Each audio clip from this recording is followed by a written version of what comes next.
अध्याय 11 श्लोक 25। अर्जुन कहते हैं, अर्जुन की दृष्टि अब पूरी तरह बदल गई है। पहले वो ईश्वर को सौम्य और रक्षक के रूप में देखता था, लेकिन अब वो एक और पक्ष देखता है, वो पक्ष जो सब कुछ समाप्त कर देता है। तीखे दांतों वाले डरावने मुंह एक अजेय शक्ति को दर्शाते हैं जो अंततः सब कुछ निगल जाती है। दांतों का अर्थ है शक्ति और सटीकता। जब किसी चीज के समाप्त होने का समय आता है तो कुछ भी बच नहीं सकता। जब अर्जुन कहता है मुख काल की अग्नि की तरह धधक रहे हैं, तो उसका मतलब है कि काल सभी चीजों को नष्ट कर देता है। जो कुछ भी जन्म लेता है उसे एक दिन मरना ही है। काल की अग्नि क्रूर नहीं है, ये बस सृष्टि और विनाश के प्राकृतिक चक्र का। लेकिन इस सत्य को प्रत्यक्ष रूप से एक साथ देखना बहुत विचलित करने वाला है। जब अर्जुन कहता है मैं दिशाएं नहीं बता सकता, तो इसका मतलब है कि उस दृश्य ने उसे पूरी तरह से अभिभूत कर दिया है।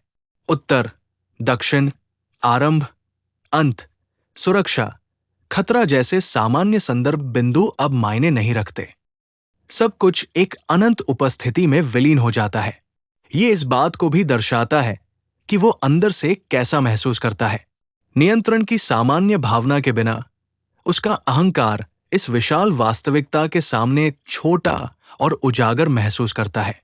जब वो कहता है कि उसे शांति नहीं महसूस होती, तो ये दर्शाता है कि उसका मन और हृदय कितना गहराई से हिल गया है। अंत में उसकी विनती, हे देवताओं के स्वामी और ब्रह्मांड के आश्रय, दयालु बनो। राहत की पुकार और इस बात की स्वीकृति दोनों है कि सच्ची सुरक्षा कहां से आती है। हालांकि ये दृश्य भयावह है, वो जानता है कि जो सत्ता सब कुछ नष्ट कर सकती है, वही सब कुछ की रक्षा भी करती है।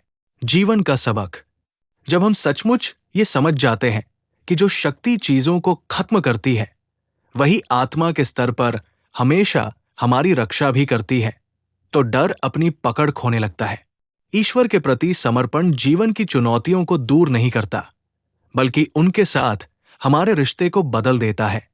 घबराहट से विश्वास और नेक काम में यह हमें याद दिलाता है कि जब जीवन अस्त व्यस्त और दिशाहीन लगता है, तो शाश्वत में स्थिर रहने से हमें एकमात्र सच्ची शांति मिल सकती है। अगर आप भगवान श्री कृष्ण पर विश्वास करते हैं तो कमेंट में राधे राधे लिखें, वीडियो को लाइक और शेयर करें और रोजाना गीता ज्ञान के लिए चैनल को सब्सक्राइब करें।